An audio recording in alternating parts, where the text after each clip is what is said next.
प्रत्येक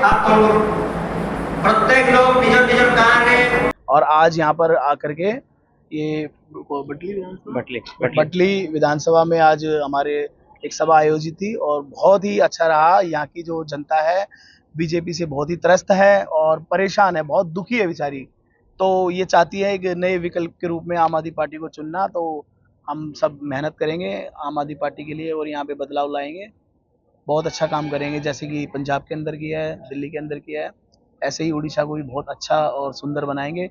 आगकू आसुछि पंचायत निर्वाचन। ए परिस्थिति रे बरगढ़ जिला भटली निर्वाचन मंडली रे आम आदमी पार्टी करिछि तार सांगठनिक प्रस्तुति बैठक।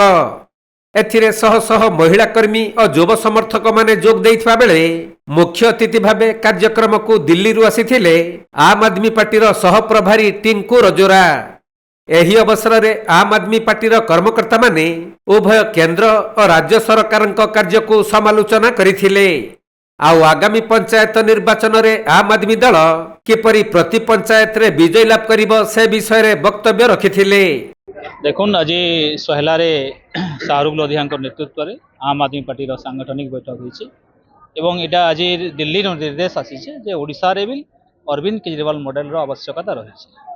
आपण मैंने जानूथे 2 बरस तले आम सरकार परिवर्तन करला आउ गोटे नुआ सरकार के आनला डबल इंजिन सरकार बोलिकी, किंतु इंजिन पूरा पुढ़ा इंजिन है। आज लोग केन हिसाब रे संघर्ष करुचन से साधारण लोग जेन जगह आप 2-4 जन छिड़ा हो डिस्कस कले लोग काना कहते आपण मैंने बुझीपारे। तो से हिसाब रे आम आदमी पार्टी आगामी दिन रे ओडिशार प्रत्येक जगार वार्ड मेंबर नु नेकरी जिला परिषद तक सबू जगह प्रार्थी देवा एवं मजबूत सहित लड़वा। आ खुशी कथा होचे जे आगामी अक्टोबर मासे अरविंद केजरीवाल ओडिशा के आसुचन आई संगठन के धार देवार लगी तांकर नेतृत्व रे आया माने अंचल रे लड़ाई करमु। आ मुझे आह्वान करुचे अंचल जनसाधारण आपण मैंने आम आदमी पार्टी जोड़ी हूँ एवं स्वच्छ भल शिक्षित व्यक्ति मान को माँ मान को भौणी मान को आम आदमी पार्टी रे मिसुन आउ ई लड़ाई के आगे।